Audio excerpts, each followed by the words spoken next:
Okay, it's time for Perhaps It's You, an unofficial Unsolved Mysteries rewatch podcast. I'm Liz, And I'm Samantha. and we hope BD Wong is listening. Hi, BD Wong. Hi, BD Wong. Thanks for your download. Yeah, that download counts extra. Feels so good. Okay. Hi, if we have any new listeners due to some re-sparked interest in Unsolved Mysteries, hello. How you Welcome. I doing? hope you're not here for some knowledge about unsolved mysteries. No, you're gonna be real disappointed. Maybe we should get that out of the way right now. We don't know anything. This is a rewatch podcast, not a expertise podcast. Yeah, we're not the unofficial Unsolved Mysteries expertise podcast. No.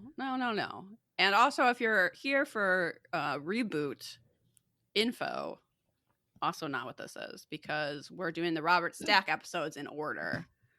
So we're going to be talking about the reboot, but that's going to be at our Patreon. So you're going to have to find $1 on the ground and give it to us. Yeah, we're gonna cover the episodes, I think, in depth for our patrons. But it's only $1. I think that's the best bargain in town. Yeah, it really is. So you'll want to head over to our Patreon for that. I've been pacing myself. So far, I've only watched one of the new episodes. I watched it this morning. I've not been pacing myself. I've watched 4 of them. And there's only 6 out right now. I guess there's going to be another 6, but a release date has not been announced. I believe the Unsolved Mysteries Twitter says that that's still a mystery when the next 6 episodes are going to be out.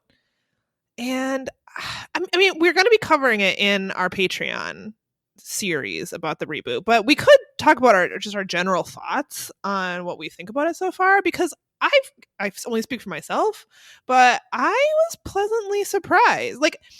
I figured I would like it, but I didn't. Honestly, my expectations were low.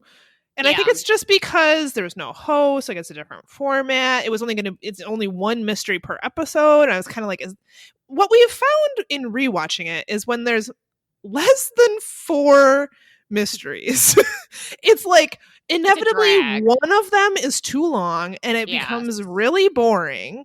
And I was like, 1 mystery per episode? That's like Alcatraz every episode, right? That's what I was expecting. No, a nightmare. Yeah, so my expectations were pretty low. I was like, well, it's gonna have good production value. It's gonna have all the drone shots that Netflix does. They love those. They love a drone shot, drone flying down the river, whatever. But actually, I quite like it, to the point where I've binged. I mean, it's been out since Wednesday. I didn't watch until Friday, but it is now Sunday, and I've watched 4 episodes. So that's how much I'm enjoying it. What were your thoughts? I've so far only watched 1, but I did really enjoy it. I thought it was very gripping. I would say it has more to do with other Netflix documentaries than it does with Unsolved Mysteries, just in terms of style and tone. But I also think that's more appropriate for this day and age. I think if they were too faithful to the original format, it would be kind of cheesy and probably a little disrespectful. So I actually found it very gripping and mysterious, and I enjoyed watching it. It is kind of a different thing, but I don't know that that's bad. I'm not such an Unsolved Mysteries purist that I feel like you have to throw it away, because it's not going to be the same thing. It's interesting to me that I feel like our attention spans at this point are, gone, right? We expect everything so fast, and we're getting so much more information than we would have been in the 80s and 90s. So it's kind of interesting that the mysteries are actually longer instead of That is shorter. What surprised me the most, I think. I was like, I'm going to lose interest in 1 mystery per episode. But I think listener Joss in our Facebook group had this observation, which is that the original was designed for channel flippers, which I guess I had never really thought about that much. That's absolutely true. Sometimes you would turn on the TV not exactly at the hour, right? Or you were watching something and you go, actually, this sucks. And so you go and you search for something else to watch. So it does kind of make sense that with each commercial break, they would be doing a new little mystery. Yeah. And now that we are in this age of streaming and on demand and you can rewatch things because it's just always at your fingertips, this format makes more sense and it's bingeable as well. And I guess I hadn't really like thought that hard about it, but when I read that observation, I was like, oh, it really makes a lot of sense. And the other thing is that because they give each mystery enough time, you get every side. I think this was another. I'm just going to steal Joss's takes because I think another thing that they said was that sometimes in the original, the mysteries are so short that it's confusing. You're Yeah, left that's with definitely like true. unanswered questions because there's clearly other sides of the story that they're not telling. And so details get left out, and then you're left like, okay, I don't know, this is weird.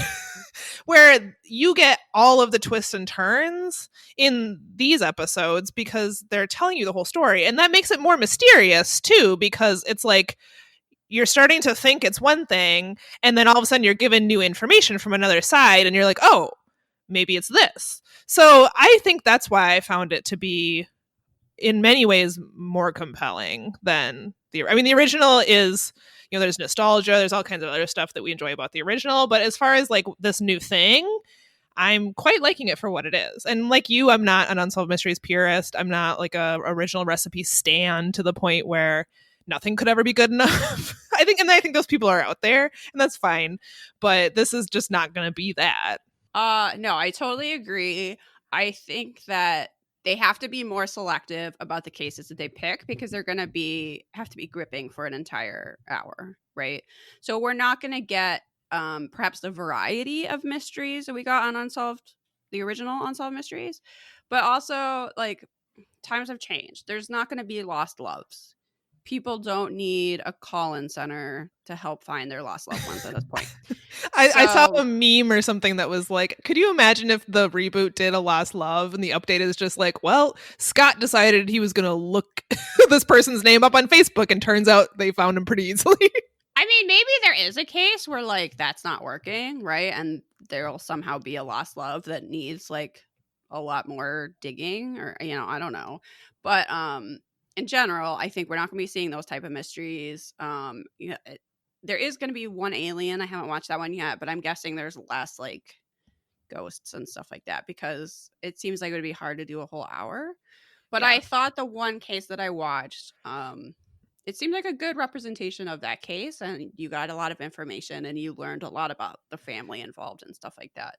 That So first episode was so gripping. it's I very watched it. gripping. I sort of just threw it on Friday night. We were about to eat dinner. Travis had to leave to go do some work, and I turned it on, and we got so sucked in. And it was like the sun was going down. He had to like leave to go get some stuff done, and like we couldn't tear ourselves away from that episode because it was so fascinating. And in a way, because you're only hearing from the loved ones, it's like you get really invested in it. And some of these cases are really sad, and so you just find yourself really invested in what happened.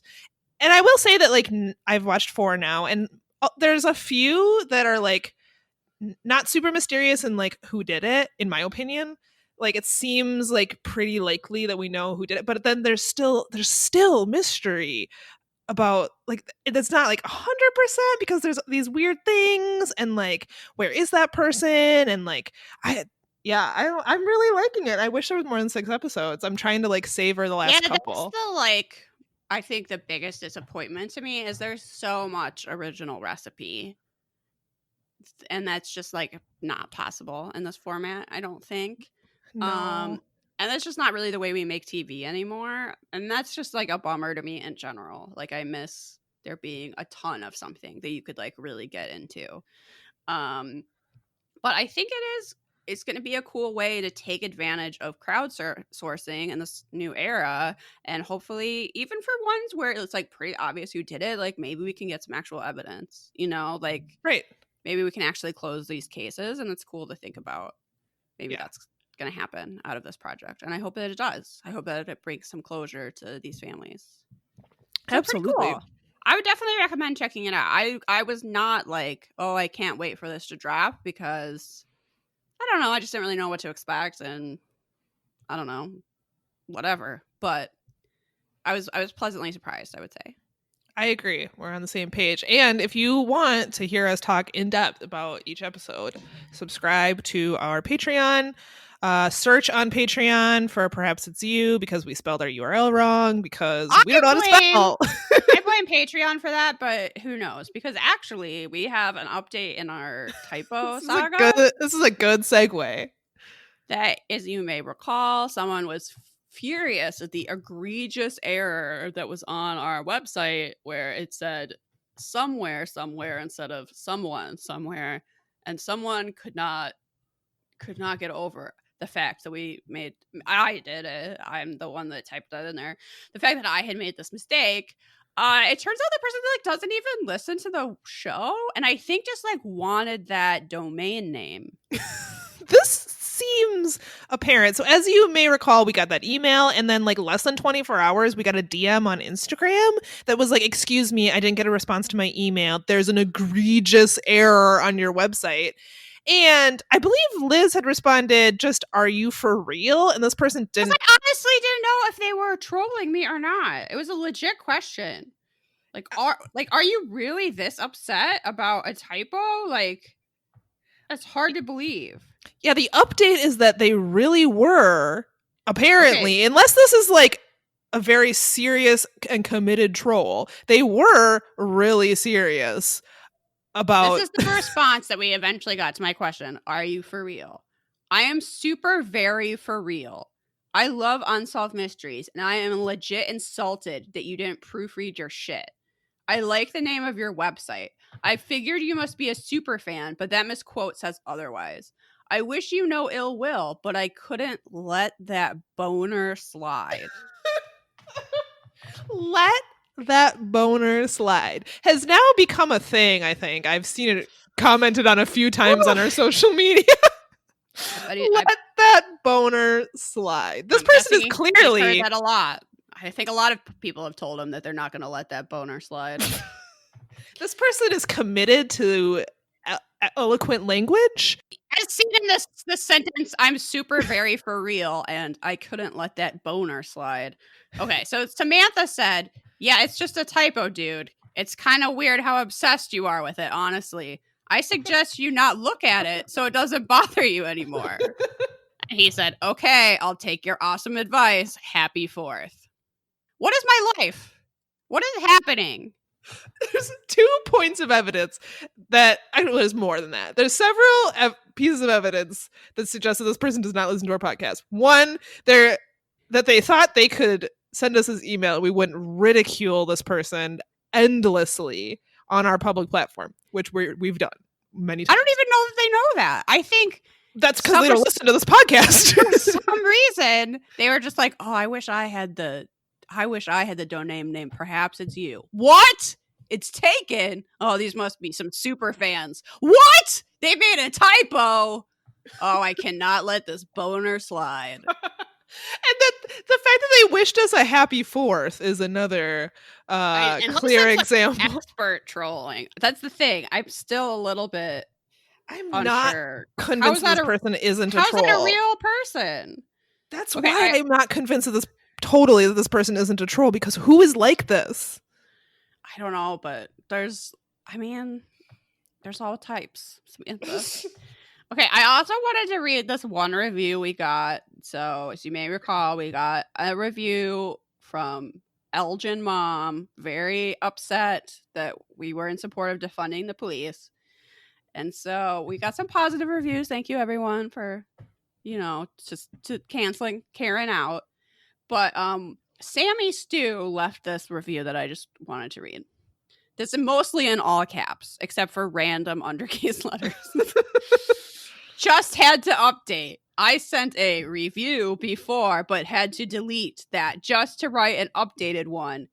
They are dangerous, and the cackling must stop. I asked them to solve world peace, and they just gave me facts, and I am horribly insulted enough to write a scathing review admitting to my own ignorance. They also clearly lie. I tried to write a review on Facebook so the whole world could see they aren't experts outside of a free podcast and couldn't figure it out, which is their fault. Unfortunately, I am a law-abiding Christian, so until they purposely bring about the purge with their memes, I have to give it 5 stars. And I would say that's appropriate because, yes, we only accept 5-star reviews. So thank you for following the rules. And I'm sorry that we haven't brought about the purge with memes yet, but we're working on it. We're fighting the good fight. It's going to take a while, but we are nothing if not committed to bringing about the purge with our memes. Yeah, I've never been more committed to anything. My other updates is we heard from several people. So last week we talked about the Elizabeth Short, aka Black Dahlia case, and I mentioned, because it was an update on Unsolved Wiki, that someone had wrote a book accusing their dad of being the murderer, and it's called Black Dahlia Avenger, I believe. Let me just check. Yes, Black Dahlia Avenger, A Genius for Murder, The True Story by Steve Hodel. And I sort of thought this guy was just trying to like put himself in the story, but several people contacted us to say that they read this book and it's actually quite good. So that might be something that we'll have to read in the future. It sounds interesting. It doesn't sound interesting when I just like looked about the book, but when other people told me about it, I was like, okay, that does actually sound good. Because the just like, even the fact that the title, I don't know, something about the title and the cover art and the just like general gist of it, I was like, this seems like very trashy, and this person is just like trying to make some money off of a horrible thing. But apparently actually he has some pretty good evidence that his dad is the killer. So interesting. That might be something we want to check out. Okay. Other not really updates, but reminders is that on July 13th, Samantha and I are doing a sale on Instagram to support the East Lake Library. So if you want dog bandanas and cloth face masks, oh boy, you got to be there. Check it out. And I think that will be, I'm just going to make this declaration right now, noon Central Time. Okay. That's when we're going to do that. Why not, right? That seems like easy to remember. Yeah. Noon Central Time Zone. Buy cloth face masks and bandanas for your dog. To support the library. Write that on your calendar. Get out your planner. I realize everyone regrets buying a 2020 planner, but you've got one laying down. I've not written anything in my planner in months. You've got one laying around. We've given you something to write in your planner. Or you could just write it on a Post-it note and then like stick it somewhere, because I'm never going to open that planner for probably the rest of the year. It was a huge waste of money. And also the other thing is, if you wanted to submit to the zine, you have till the end of July. And if you submit something, you'll get a free copy of the zine and 3 free Patreon episodes. So, it's not the worst deal out there. I think that's it. Did you have any updates? Nope. I think we've covered them. Okay. Still no confirmation if BD Wong is listening. I just choose to accept in my heart that it's true. I did just hear from my dad before we started recording, saying that it was a bold take to recommend potatoes. He said, bold choice supporting potatoes. Won't please everyone, but sometimes you have to say what's in your heart or stomach. I just said, couldn't agree more. So there's that. Okay, so we've possibly got some new listeners. Maybe this is the first episode anyone is listening to. We recommend something at the end of each episode. Sometimes we don't have a lot to recommend. Sometimes we recommend things like potatoes, and honestly, I stand by it. You had a real recommendation. For some reason, I interrupted you and said, are you recommending potatoes? Is it because in the room I'm in, there's like a hanging basket that has like fruit and potatoes, and it's like right in my eye line? I don't know, maybe. But that's just the sort of irreverent wit that you're going to be hearing on this fine program. Everyone is smashing that subscribe button right now. What? More potato content, please. Bing, bang, bang. Thanks for joining us. Thanks for being here, everyone. We appreciate your continued support. I know if you're in the US, the pandemic is just like dragging on. There's no end in sight. It's a real fucking bummer. And if you're in like every other country, man, am I jealous of you. Whew. I Yeah. really wish we were like organized and could do shit, but I think we've proven that that's not our thing.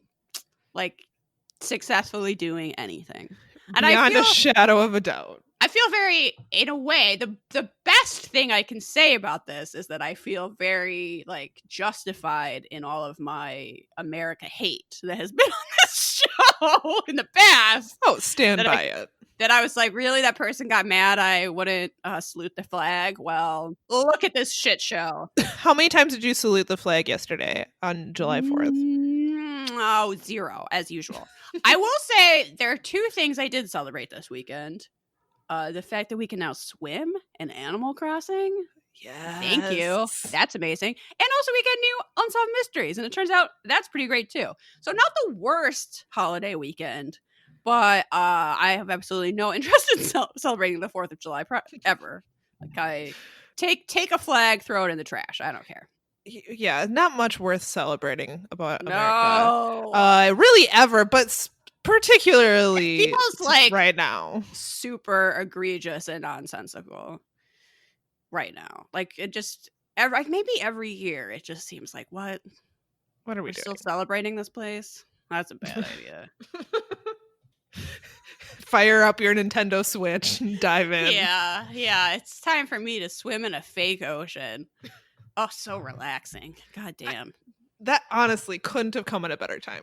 I know. That Animal Crossing. A reminder to folks out there that we have an Animal Crossing Facebook group, spin-off group, and it is hopping, and people are trading their DIYs. And someone let me come to their island and buy turnips this morning. So that's the real reason. I mean, everybody in there is super nice, so that's cool. But also, you need to be able to share turnip prices and go to other people's islands to sell your turnips. And if you don't play Animal Crossing, that probably sounds bananas, but it's an important component of the game. It is important. I forgot to buy turnips this morning, but also, yeah, no, come join us.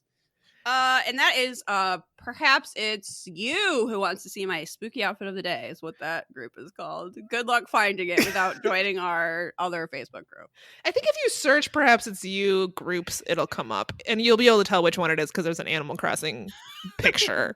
So you'll be able to find it. But it's a great group. And if you're not like friend of the pod Arden and you're not like on Reddit making trades with other gamers and like making your amazing 5-star island after playing the game for 3 days, you want to be in a Facebook group with like a small number of people. Arden is a woman of many talents. She takes the world's best selfies. That sounds like I'm saying it sarcastically, but I am not. 100% true. Legit does. You can find those on Instagram under Minneapolis Mermaid. She makes amazing hummus. And she might be born to play Animal Crossing. Like it's her destiny. I don't know, so jealous of her all the time. Anyway, let's talk about Unsolved Mysteries now. All right, what everyone came for. Yeah, so we're on season 5, episode 14 today. I watched on YouTube. There's a rumor that you can still get it for free on Amazon. Do you have the scoop on this? I don't know. I couldn't figure that out. So I couldn't either. I can't. But also, there's like a Pluto channel if you have a Roku. Yes. That is an Unsolved Mysteries channel, so you might be able to watch it through that. Yeah, it is on YouTube through FilmRise, which is how I watched it for today. I don't know. Maybe some people can get it and some people can't through Amazon. I have no idea, but I couldn't figure out that. It was easier just to search for it on YouTube. So that's how we watched. And I believe I have the first one. Oh, this is a Christmas special. It is, and Robert Stack seems like really happy about it. Or he's extra just like poetic. Robert Stack. He's in like today's episode, turning on the charm like nobody's business. I don't know if he had like 2 threesomes before work or what, but he seems happy. He had some spiked eggnog between the takes, and he is. That's yeah. I realize it's like day. Been hot as hell. It's been super steamy here in Minnesota, but honestly, a spiked eggnog, that doesn't sound bad. Oh my god! Now I have the biggest craving. In Minnesota, okay, so a little bit north of where I live, there is a little creamery, and they make the world's best eggnog. It is so expensive, but every year we drink like gallons of it. It is so good. And now that's all I want right now My is, mouth is watering. oh, God. Okay. Yes, you Okay. have the first one. It is about a kid named Chucky McGivern. That's not a real name. Can we Chucky, there's all an R in there. It's Chucky McGivern, Okay, but that not. sounds even faker than what I just said. Is this a doll that comes to life but gives you presents instead of murdering you? Chucky McGivern? Or like, do you remember in the late 80s, maybe early 90s, there was like a whole McDonald's world? Like there was Mayor Uh-huh. McCheese and there Yeah, was of course. the Hamburglar and the Fry Kids. Okay, I feel like Chucky McGivern might be Mayor McCheese's real name. I mean, he wasn't Yeah. always a mayor. He wasn't born a mayor, So, right? He has to have a real name. And I right. propose that it's Chucky McGivern. So you just not a lot of people going by Chucky anymore. This is Charles Chucky McGivern. I think the murderous doll kind of ruined that name. You Sorry don't. to everyone who had that name before the movie came out. Oh my god.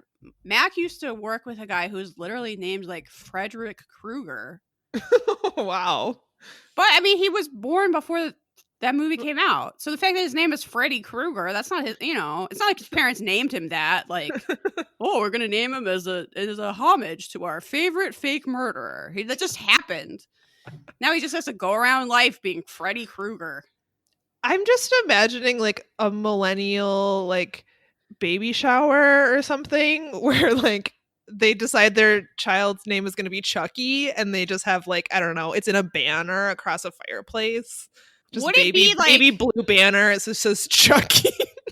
I could see that almost being like a horror themed baby shower, like it was on purpose. Like, Oh, okay. I see. I was thinking about it like unironically, but if like it was, I feel like you could go two totally different ways. You could go a very like, I don't know what, like girl on Pinterest way where, yeah, there's like a banner and maybe you cut open a cake and it's blue inside or whatever. But I could also see a direction where you're like, no, we love horror movies and we're literally naming our baby Chucky. And then everyone like gives them Chucky dolls. And then honestly, the nursery is like Chucky themed. okay, like I don't want children, but I kind of want to get pregnant now. For Just to that name shower. See, because you would name your child Charles, but then like for the shower, you could like make it Chucky themed. Yeah. And like, honestly, yeah. I really like this. If any of our listeners are pregnant, feel free to steal that idea. Okay. Yes. I mean, yes. I have organized 2 baby showers in my life, and one was mummy themed, and one was 90s ice skating themed. So hit me up for some ideas. All right. In December 1982, 7-year-old Chucky McGivern came home from school with the chicken pox. I'm going to have to say Chucky McGivern a lot. I'm sorry, Chucky. I'm sorry. If you're out there listening, I apologize. I'm being very mature. So he had the chicken pox. And then 3 days later, his brother alerted his parents to something being wrong with Chucky. He was unconscious, and his mom said that he actually felt cold to the touch. So they rushed him to the hospital. He had slipped into a coma. Yeah, his brain was dangerously swollen. The doctors diagnosed him with Ray's syndrome, and his parents were told that he may not survive. They were also told that if he lived, he could likely have severe brain damage. So Ray's syndrome is something that really only strikes children, apparently, and it causes swelling in the brain. So this was obviously extremely frightening for his parents. I can't imagine. Sounds terrible. They actually moved into the hospital to be closer to Chucky, and other family members joined them as well. And I think this may have been, I'm not exactly sure. Oh, it was in December. So it was around Christmas time, because in the reenactment you see like a Christmas tree in like the hospital lobby, and it's almost like a family reunion. It's kind of like this weird juxtaposition where the reenactment almost looks like a holiday party, but it's actually like under the worst possible circumstances. His mother's cousin Jerry gave her several Catholic I'm not even sure what you call them. They call them Medals. medals. Yeah. In the show, one of them was a figurine of Saint John Newman, who is the patron saint of vocations.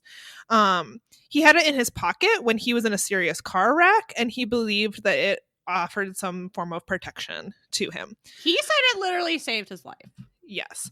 I don't think I realized that there were American saints. So yeah, I'm pulling up the information on Saint John Newman. 1 second. And he was the first American saint. He was a Catholic priest from Bohemia. He immigrated to the United States in 1636, where he was ordained and later joined the Redemption. What is this? I can't pronounce this. Redemptionist order. Okay, My there's favorite order. Looks like Redemptionist, but there's an R in here. I'm not religious. Okay, this is the Congregation of the Most Holy Redeemer, commonly known as Redemptionists. For some reason, my mouth can't make that word. It's a religious congregation of the Catholic Church, dedicated to missionary work. Okay. Anyway, he joined that order and became the fourth bishop of Philadelphia. He is the first United States bishop, and to date, the only male U.S. citizen to be canonized. While Bishop of Philadelphia, Newman founded the first Catholic diocesan school system in the United States. He is a Roman Catholic saint and was canonized in 1977. Yeah, so that is his story, and there is this sort of they tell a few stories in the Unsolved Mysteries of people who believe that they were healed by him, and then Chucky's uncle was in a car wreck with this medal and believed that he survived largely because he had the protection of St. John Newman. So he gave it to his sister, and she placed it along with the other medals that they were given near Chucky's head to cast protection over his brain. She said that their family wasn't they were Catholic, but they weren't super religious.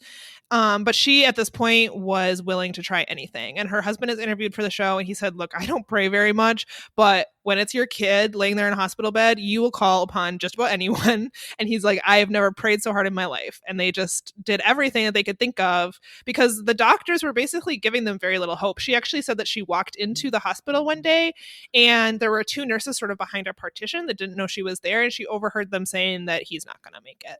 So at this point, they're like, well, we need a miracle, because no one thinks he's going to survive. Yeah. So despite all this and despite their prayers, Chucky's condition seemed to worsen. At one point, his mother overhearing the nurses say he wasn't going to make it.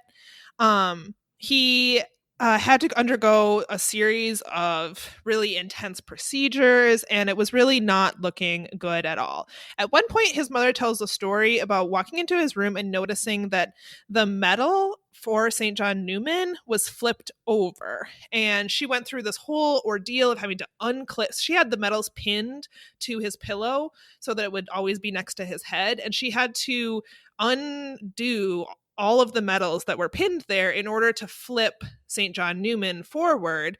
And it seemed like it wasn't getting jostled around very much. And if it had, it probably wasn't going to be upside down.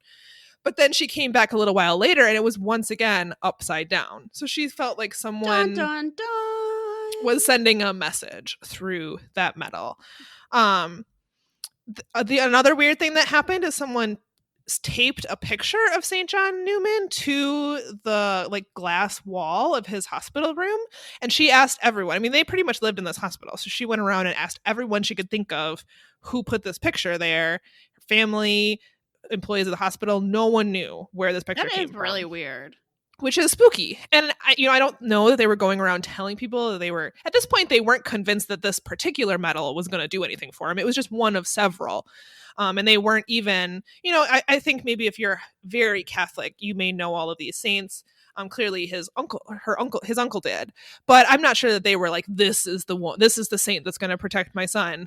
They were just trying everything. He's the saint of vocations. He's not like the saint of healing or something. Right. Or sick kids or something. Yeah. It seems like a weird coincidence.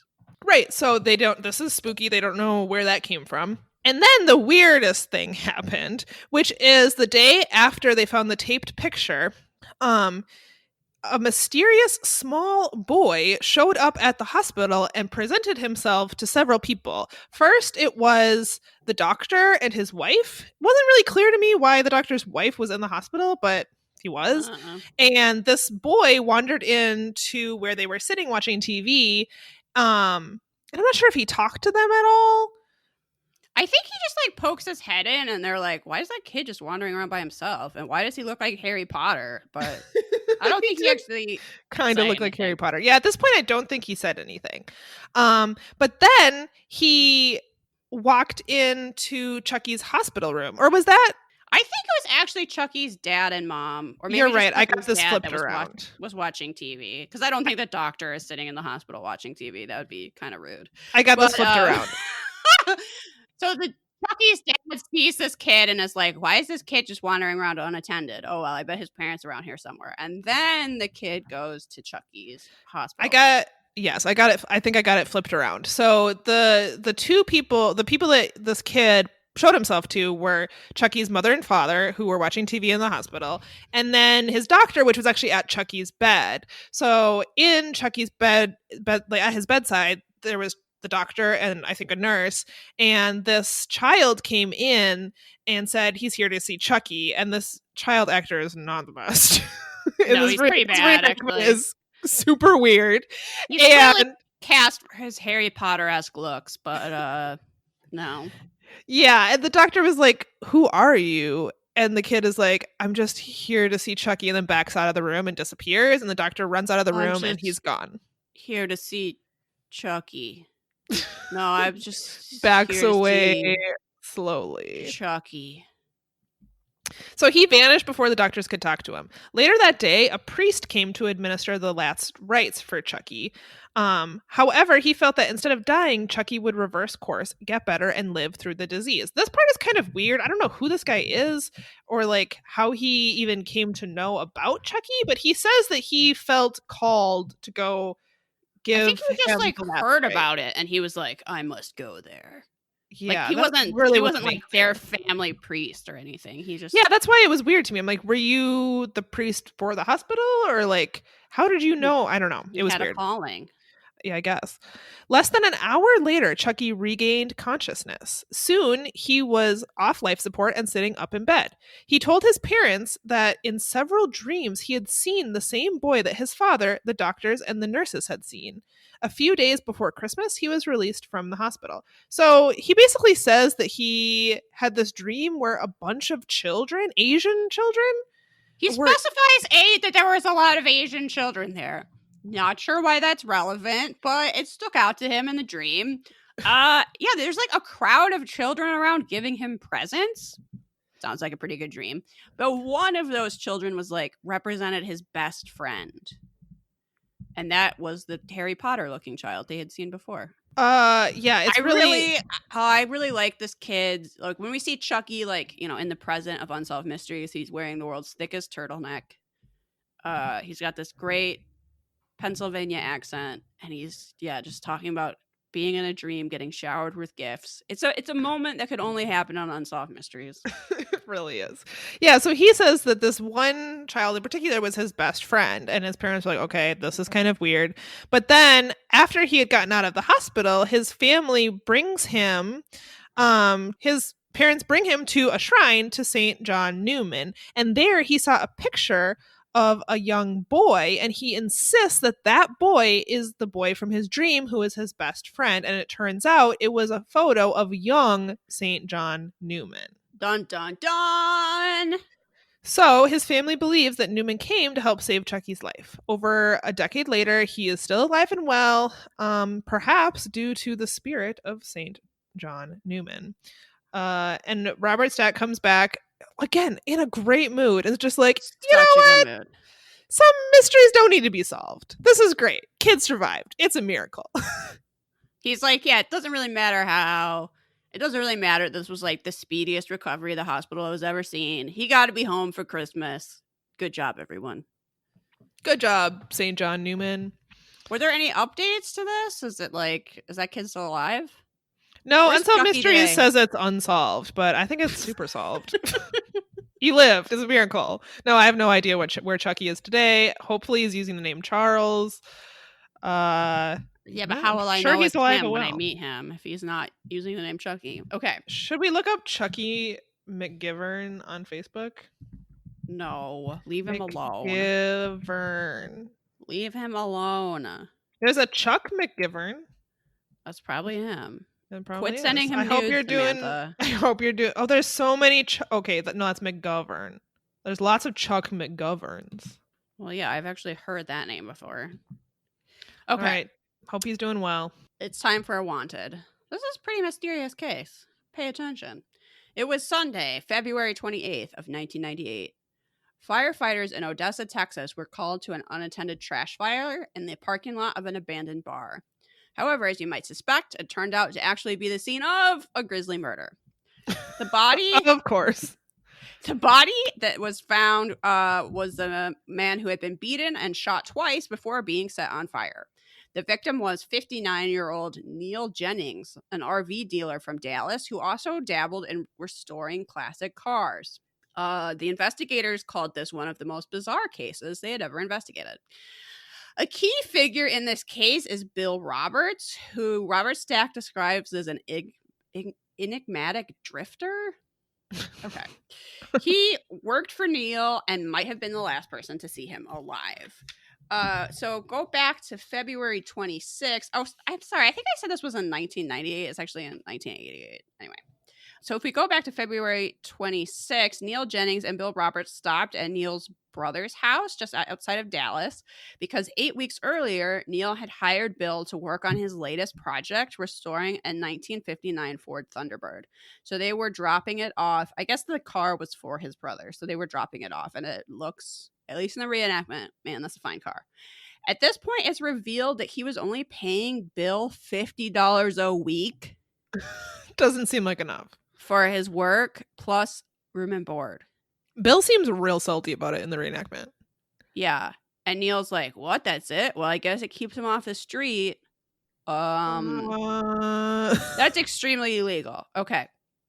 It was also revealed that Neil was having financial problems and didn't actually have the $50 to pay Bill. Oh, so he was paying him nothing a Yeah. week. Well, at least that week, he didn't have the money to pay him, or so he said.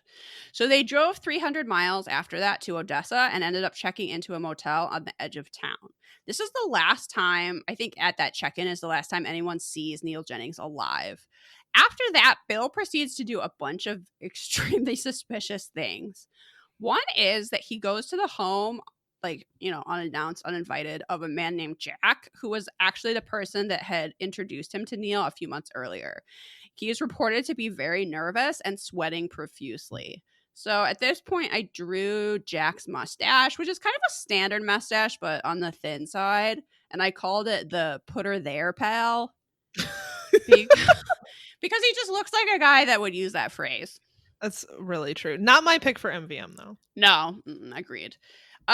So he was unclear about where Neil was, but said that the truck went dead and that he needed a jump start, and that's why he had come over. So Jack goes to help him jump start the truck, and then I think he parks it outside of Jack's house and sleeps in it overnight. When he gets up in the morning, Jack notices that the bed of the truck is covered with a tarp and that Bill is like kind of circling the vehicle. I don't know, as if he's trying to keep people away from it. So later that day, he's seen trying to sell Neil's truck to some people outside of the motel they had been staying at for $1,200. The people were not interested. But he asked if he could park behind the motel in a spot that would be out of view from the street. And the residents at the motel were like, "Yeah, whatever, we really don't care." So I'm not sure it's known where he goes after that, but later that day, he comes back to the motel. There seems to be people who stay in the motel semi-permanently and are just, kind of there.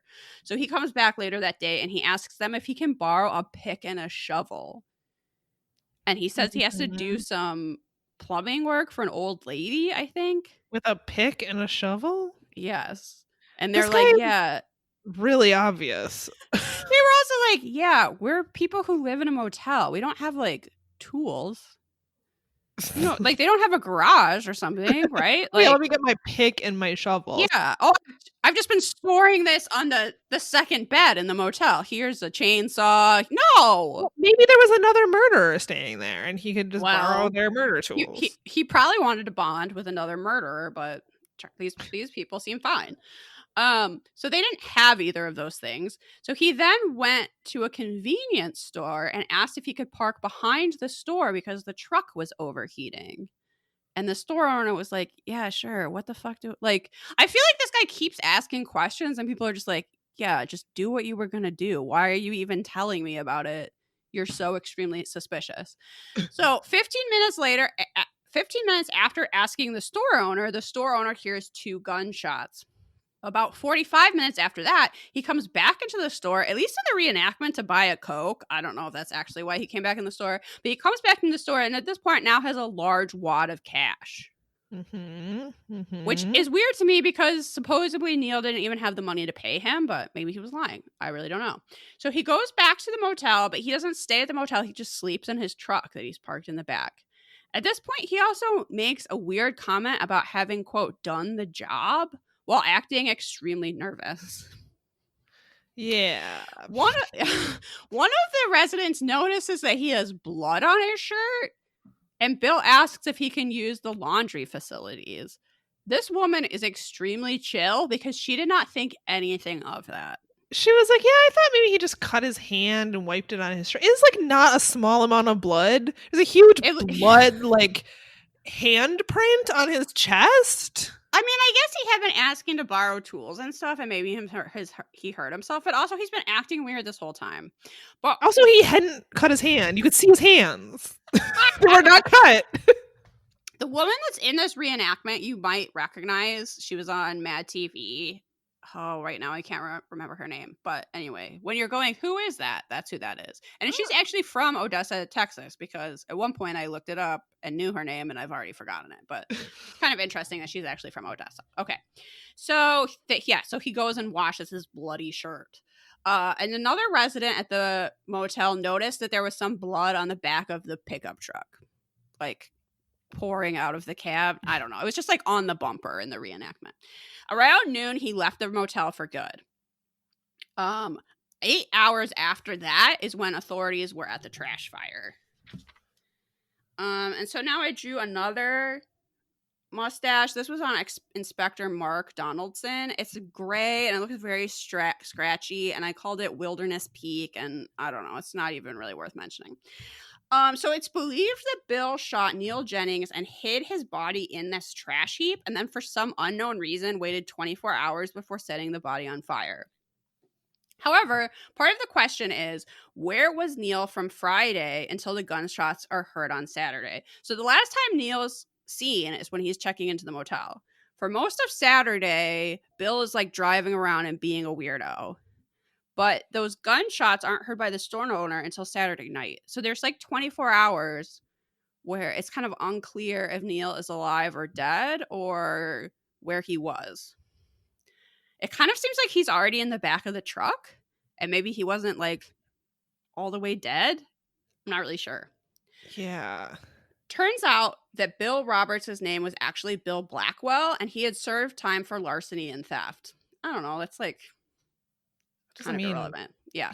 But he was already wanted for a parole violation. Authorities had determined that after leaving Odessa, he drove to Albuquerque where he sold the truck at a flea market. He had not been seen since on Unsolved Mysteries. However, there is an update. The authorities tracked Bill to Texas where he was arrested. He pled guilty to the murder of Neil Jennings and was sentenced to 30 years. And let me just check. I don't think there's any more information on that. Bill needed to cool it. Don't be murdering someone if you're this jumpy. Yeah, Bill is not cut out for crimes. He seems extremely on edge. It's a little bit hard to feel bad for Neil, honestly, because he was exploiting this guy and was supposed to only give him $50 a week and then wasn't even going to give it to him. But no, that doesn't mean he should be murdered. I At one point, Robert Stack was like, they thought the motivation was that he wanted to sell his truck. And I was like, or he was like, where's my $50? And Neil wouldn't give it to him. And so he killed him and took his big wad of cash. Like, that seems like that would be the Seems motive. likely. For Seems some likely. reason, wasn't really like mentioned. Yeah, that's the case. It still doesn't really explain what was happening for like that day in between, like when people last saw Neil and when his body was found. But that's all the information we have. Yeah. Now you have a really, All right. really sad one. Yeah, this is a super sad missing person. We are Brace looking for yourself. Antoinette Christine Cayadito. I think Antoinette is such a pretty name. Yes, it's like stands in stark contrast to Chucky. Sorry, Chucky, but Oh, Chucky! All he did was Yeah. survive a terrible illness. oh, And it's here we true. are ragging on him. Chucky, I hope you're going by Charles. Okay, even Chuck is bad. I don't know. Anyway, Yeah, basically anything's better than Chucky.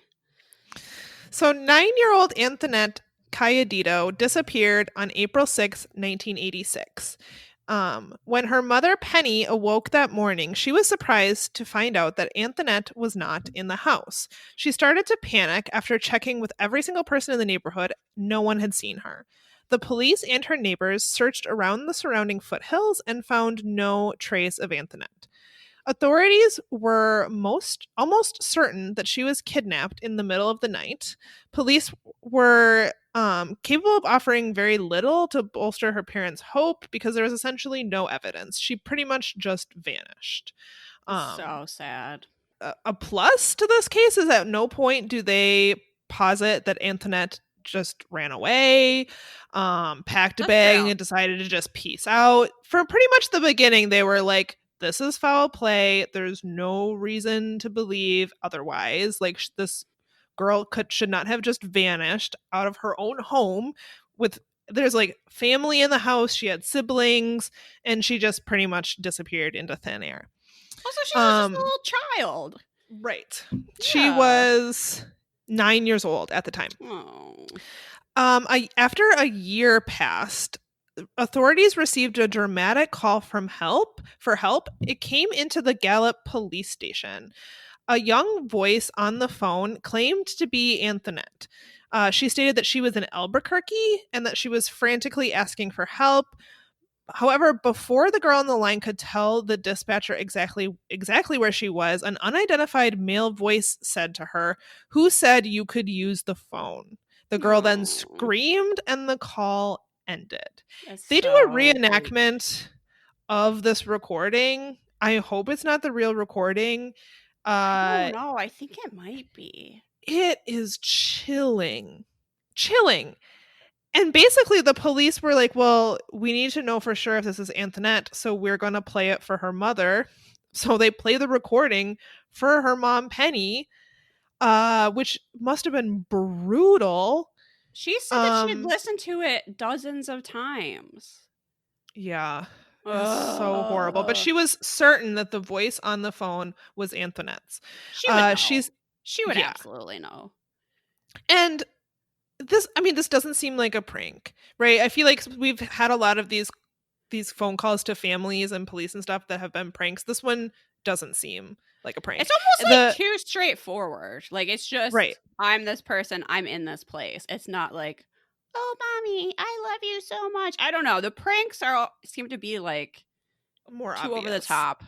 Yeah. Like, and this was clearly a young girl's voice. There's a man on that can be clearly heard in the recording. It's pretty awful. So Penny said that she was especially certain based on the way the girl said her name. However, she did not recognize the man's voice. The police tried to trace the call, but were unsuccessful because the call didn't last long enough, so they weren't able to trace the call. But the call did give the family hope that at least Antoinette was still alive. 5 years later, after age-progressed photographs of Antoinette were released, which, I'm sorry, these photographs look exactly like... They just, like, stretched out her face. They didn't even, like, change the features. They just, like, made her face longer. It's kind of weird. Look any different than, like, the age-progressed photos look nothing different. is exactly the same. Her eyes are exactly the same. They just like made her face a Very bit longer. strange. A waitress, after that photo was released, a waitress came forward believing that she saw Antoinette at her restaurant. She recalled serving a table with a male, a female, and a young girl around the age of 14 or 15. She noticed that they had unkempt appearances, then that possibly they could have been struggling with Antoinette. The girl apparently would purposely drop her utensils on the floor when the waitress was at their table, and the waitress would bend down, pick up the fork or whatever, and then when she placed it back on the table, the girl would grab her hand and squeeze it, which she said she thought nothing of. That seems like very strange behavior. Okay, can we Uh, also talk about that the utensils are falling on the floor and she's putting them back on the table? That's yeah, disgusting. that honestly did not cross my mind until this moment, but yeah, that is very gross. If someone at a restaurant knocks their fork on the floor, you get them another fork. You don't just put it back on the You don't just table. put it back on the table. Okay. Ew. Multiple things Then are strange about this this. kid is like grabbing for her hand, like, hello, pay attention. And she's just like, there. Like, this kid is not a little kid. This isn't a 6-year-old. This is a 14 or 15-year-old is grabbing for your hand in desperation. And you're just like, I didn't really think anything of it. She went about her business. This is what happens when you go to work high. It's probably true. So the man, the woman, and the young girl left the restaurant, and then as the waitress was clearing the table, she noticed that there was a napkin under the girl's plate with a message that said, "Please help me, call the police." I mean, I know, it's horrible. I shouldn't be mean because I'm sure this woman, you know what, serving any sort of like wait staff job, that's a really hard job. And I'm sure she was tired and overworked and whatever, and didn't realize what was happening until she found this note, and it was too late, and I'm sure she felt terrible. So I take back my harassing. Though really, if a fork falls on the floor, don't give it back honestly, to them to eat with. That's an error. That shouldn't be happening. But yeah, you're right. I don't know that any of us know what we would do in that situation. Probably in hindsight, everything that was happening was like, oh my God, when she grabbed my hand, she was trying to get my attention. I thought, but at the time, she was just kind of like, that was weird. Yeah, these people are weird. Also, I'm sure weird stuff happened at that restaurant all the time. She couldn't call the police about all of it.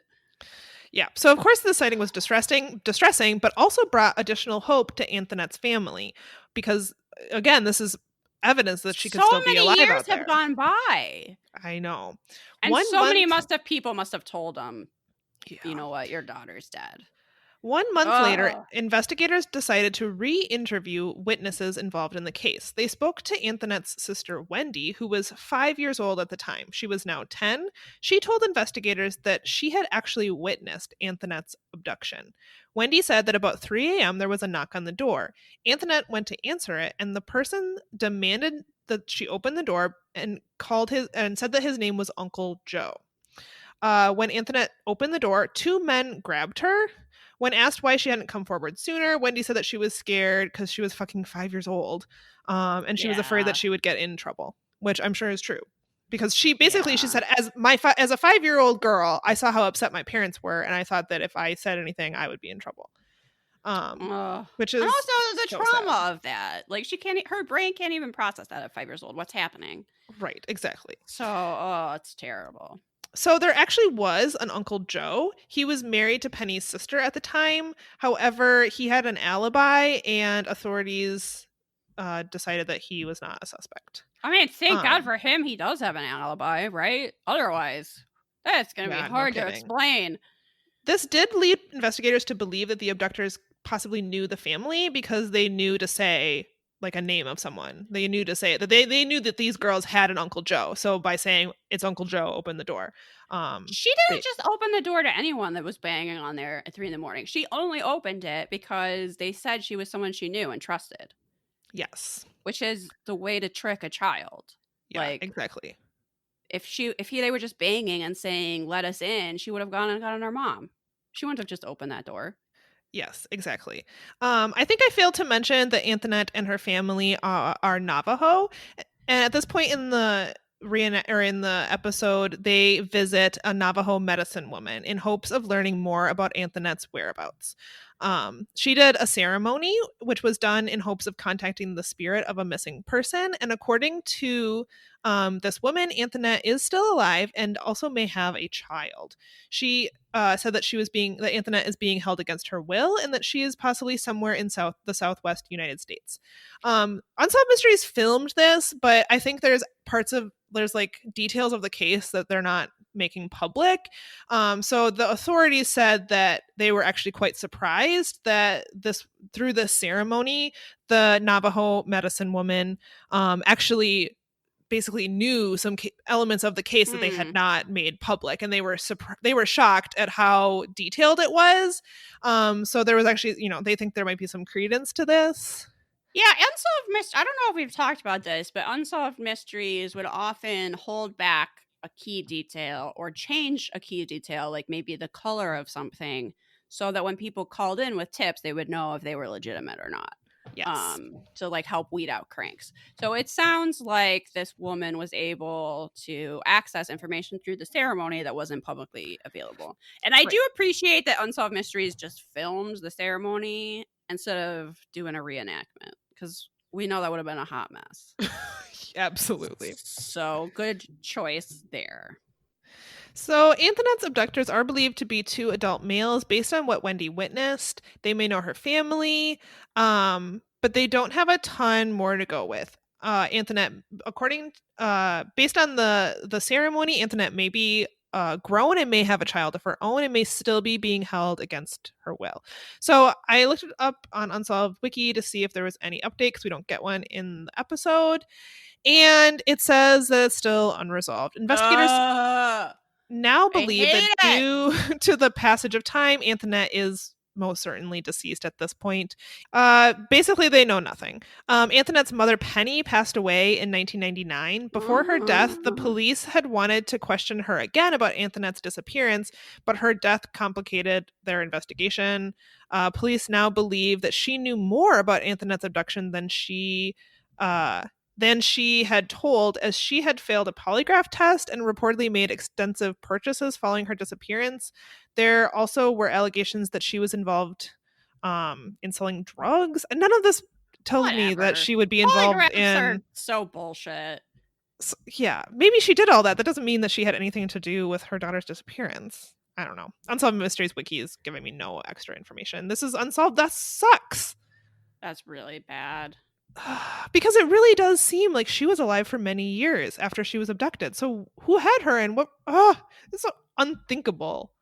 Yeah, it does seem like the authorities took this case seriously, and honestly, I'm kind of surprised. And maybe Unsolved Mysteries is like portraying it in a better light than the case really deserves. But there is just such a problem with missing and murdered Indigenous women that is so often like not addressed or taken seriously at all. Right. And, yeah, it was. This is such a sad case.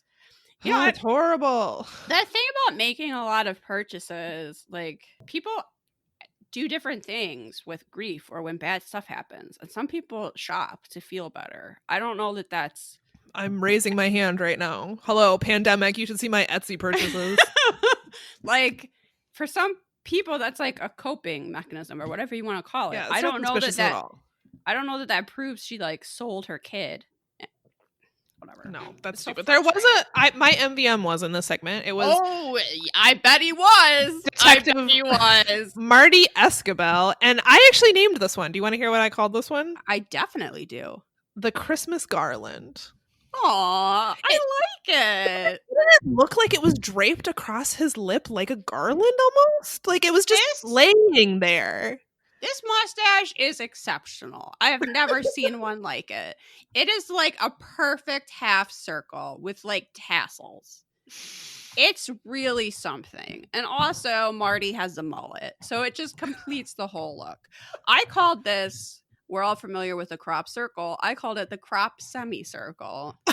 I like it. I like because it really is strangely round.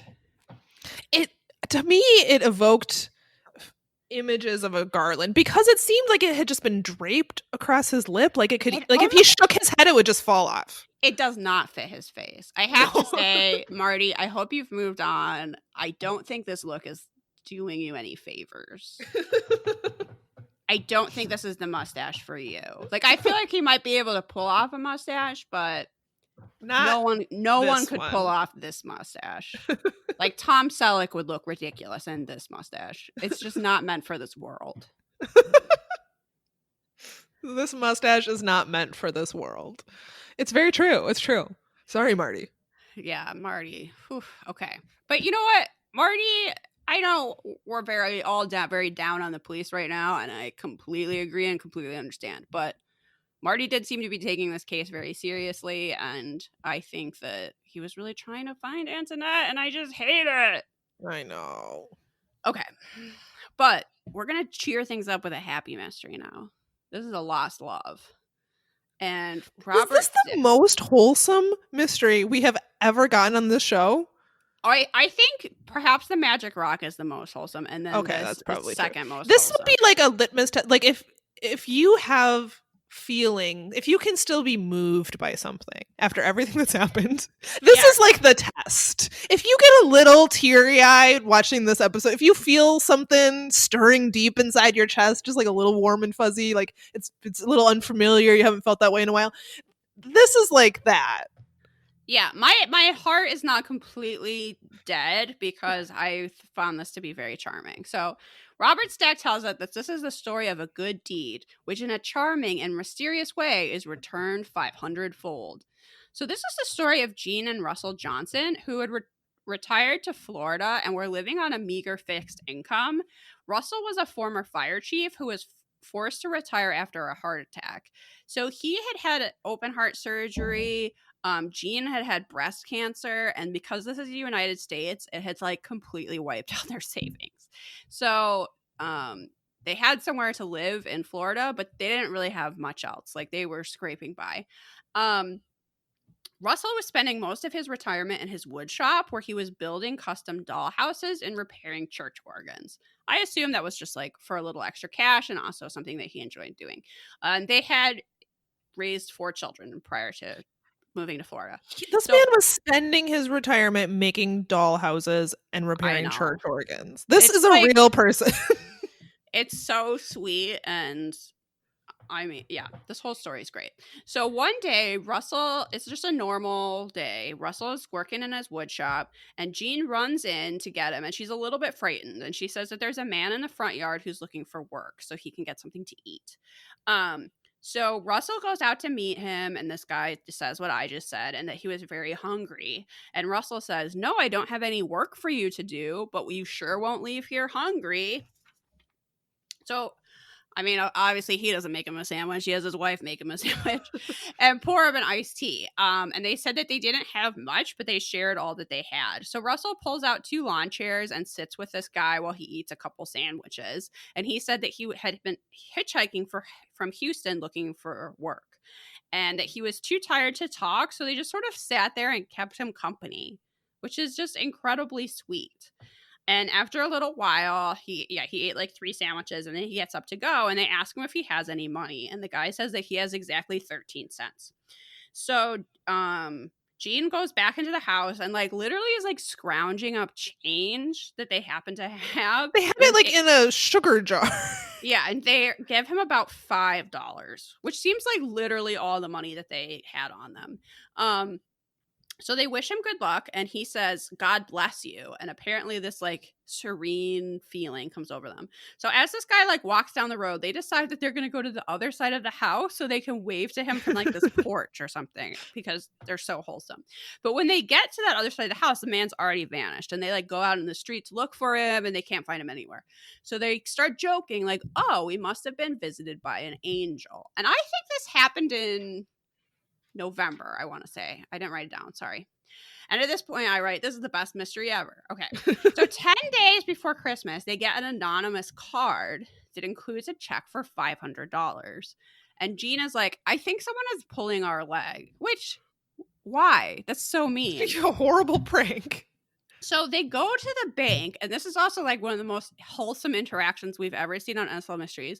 They go to the bank, and the like bank teller knows them, and they're like, "Look, if we didn't know you, we probably would just throw this away. But can you tell us if this check is real? Because we think someone's playing a practical joke on us." And they're like, nope, it's real. How would you want it? And they're like, oh, put it in the savings account. And they're like so happy because $500 is like life changing to them. They And that cry and hug and are like, in this the is bank. change. This is a life changing amount of money. So, and that ends up happening for at least the next 4 Christmases. Is that they just keep getting a card that will be signed either like your friend or your Christian friend, and includes a check for $500, and it doesn't say anything else.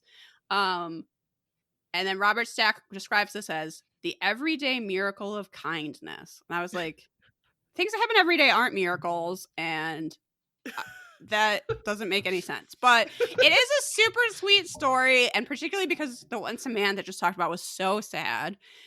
It was kind of nice to get like, what a great mystery. Who's sending us money? I want that mystery. Yeah. Greatest mystery I've ever heard. We keep getting money and we don't know from who. According to Unsolved Mysteries Wiki, this is unsolved. We don't know if they ever discovered who their benefactor was. We have no updates. I hope they kept getting money till the day they died. I love this mystery. It's so sweet. I can't think of a better mystery. It's even better than like finding a treasure. Just literally money comes to you in the mail and you go, huh, I don't know who this is from. I'm going to go cash this. The best. The absolute best. This is like a parable. These people had nothing. They gave this man really is. Their last $5. And then it's repaid just anonymous. They still don't even know who this freaking person is, and just they anonymously get these. Oh, it's the sweetest thing. I mean, this is a level of poverty where the wife was saying it was lucky she had just gone to the store because they didn't regularly eat much for lunch. So the only reason that they had these sandwiches to make him was just because she had just happened to go to the store. Like, and they gave him like 3 or 4 sandwiches. These people had nothing, and they gave him what they had. Listen, just a friendly reminder that Jeff Bezos could end world hunger in like a second and still be like a trillionaire, right? And he chooses every day not to. Like, he makes a conscious choice every day to not do that. Meanwhile, there's people like this that have been bankrupted because they got cancer and had a heart attack. Because this is America. I'm honestly like tearing up because yeah, these people are so nice and we're just willing to do something. They just saw another person in trouble and were willing to do whatever they could to help him. And it's so sweet. It's amazing. And I'm quite, okay, most of the time you do a good deed, no, you're not going to get rewarded. You're not going to get $500 in the mail. And they weren't expecting it. No, right? They were just doing it because, yeah, they're like, this man needs help. He has no food. We have a sandwich. We're going to give, like... Oh, my God. It's amazing. Yeah. And, I mean, we don't even necessarily know that man is the person that started sending them money. Maybe someone heard about this and did it. Or maybe it's not connected at all. But... yeah, they saw someone that was struggling and they knew from their own experiences that things can go wrong very quickly that are outside of your control.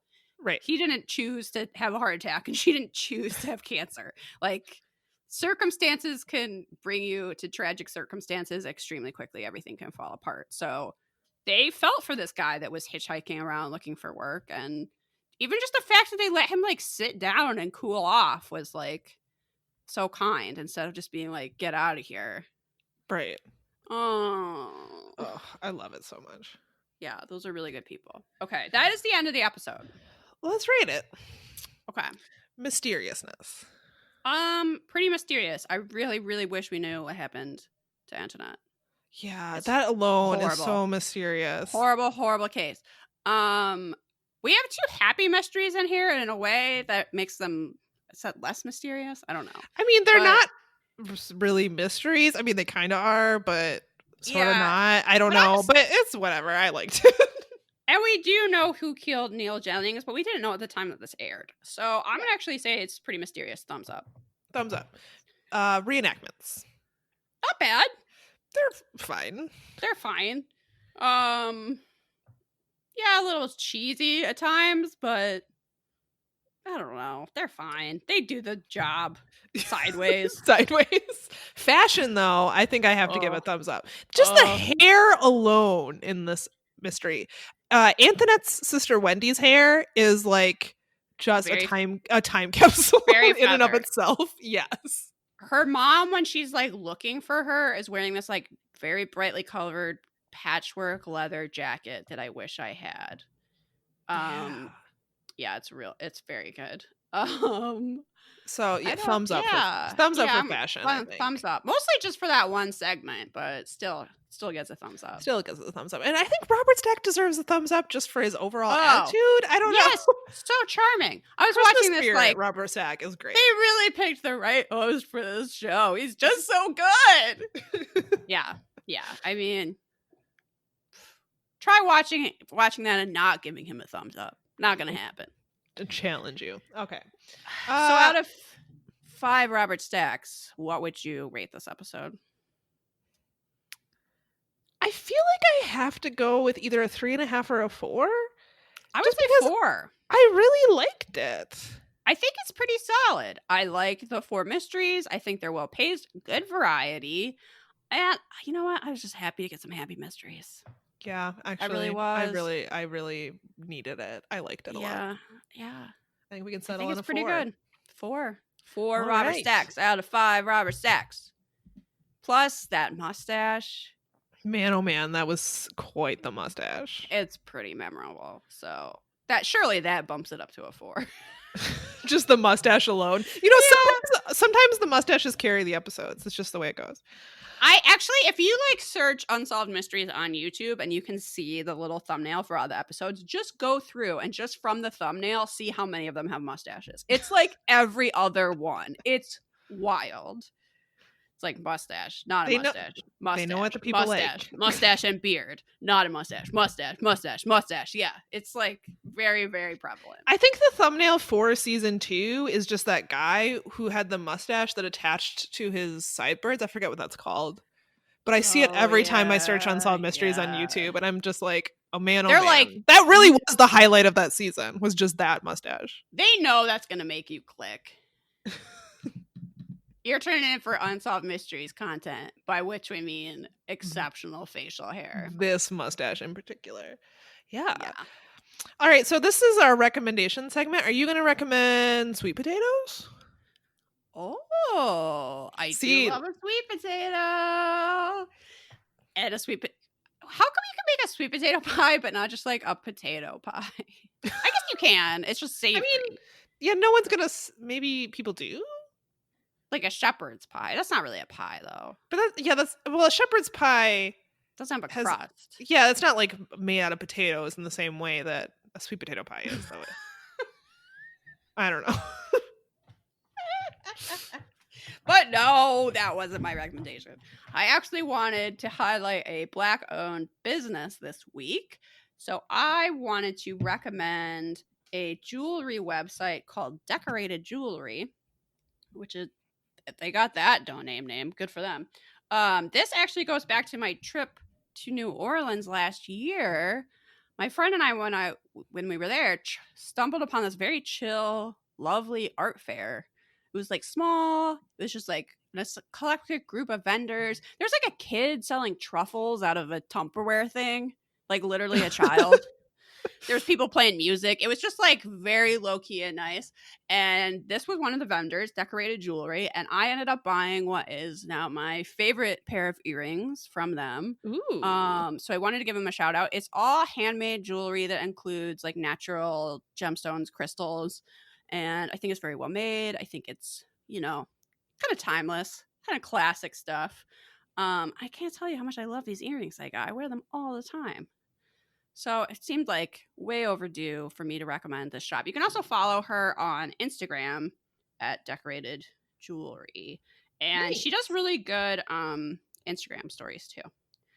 Just about like stuff in New Orleans and, other creative things going on and whatever. So that's cool. I'm looking at the website right now because you sent it to me, and I think I'm going to need to get me some jewelry because it's all beautiful. It's like really, all really of it. nice. And I'm not a big jewelry person, so for me to say that, like, I think I would wear everything on this website is, like, that's how beautiful. Like, I like it all. I know times are like kind of tough right now. A lot of us are out of work, myself included. But if you're buying a gift or you're treating yourself, or that unemployment money is rolling in, this is a direction you can put it to that actually goes to like a cool person instead of Jeff Bezos.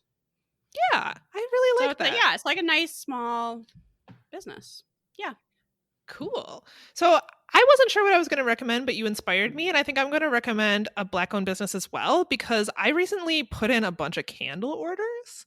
I feel like Oh I was yes. feeling a little bit like candle withdrawal. Like I have not been to a Home Goods or a Marshall's. I've not walked down a candle aisle and spent too much time sniffing every candle in I far know. too long. So I placed a bunch of candle orders. I think I bought like 3 or 4 candles from a few different companies, but one in particular I want to recommend because I kid you not, I picked this box up from the mailbox and could smell the candle.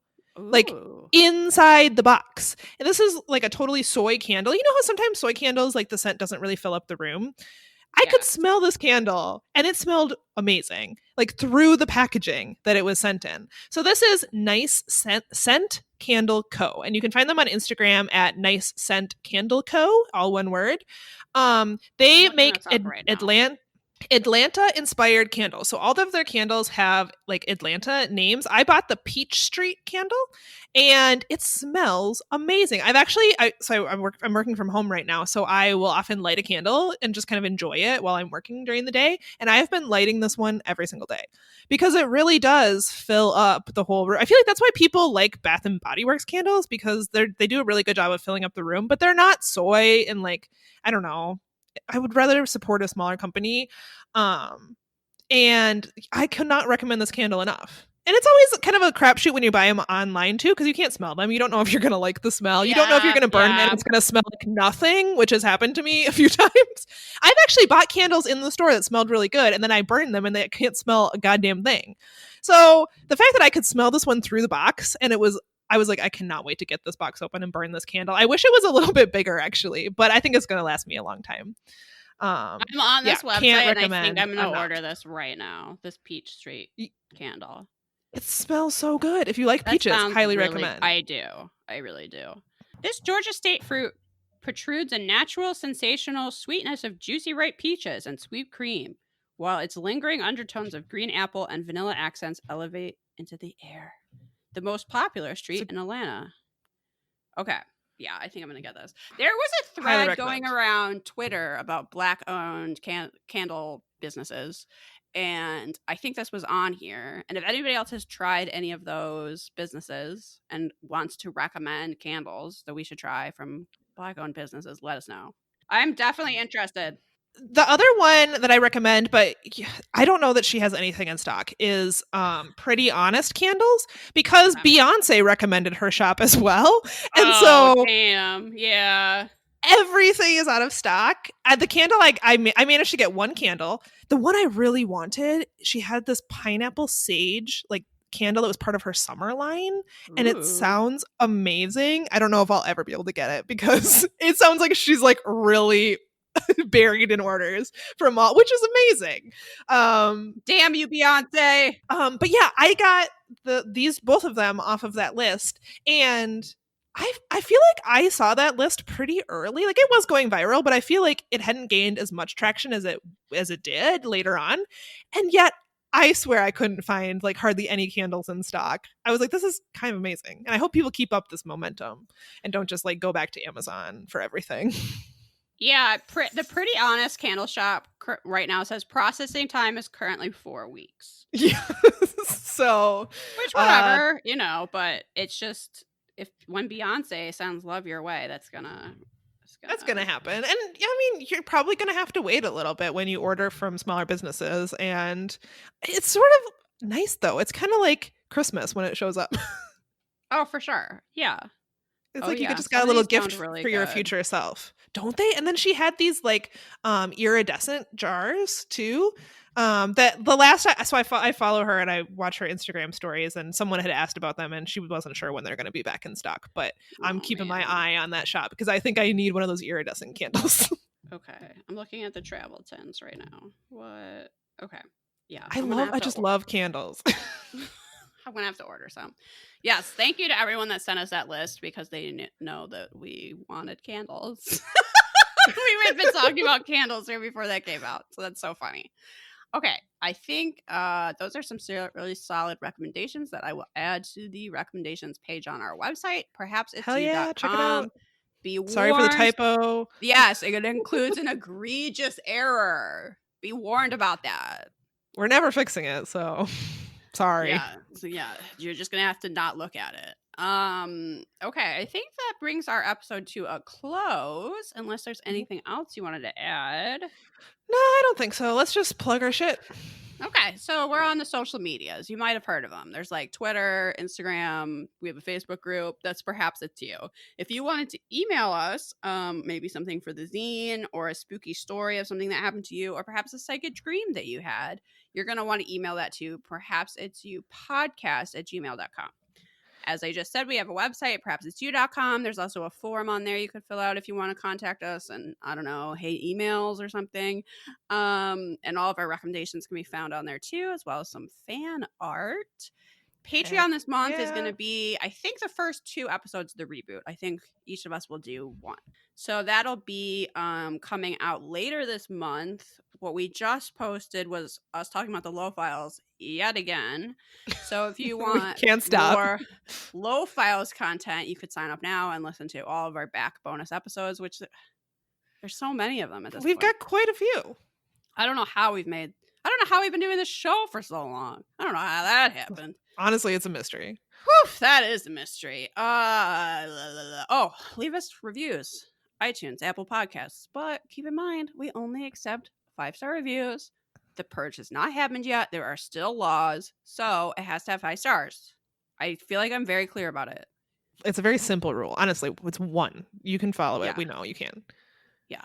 And if anybody on Twitter wants to talk to me about the show Search Party, I would love to talk about it. But like nobody has HBO Max, so whatever. I think maybe that's where we end. I think so. Yes? That's a good place to stop. Okay, everyone, you should if you're in a country where the pandemic is like over now, I guess you can go out and solve some mysteries. For people in the US, stay the fuck home, but keep barking.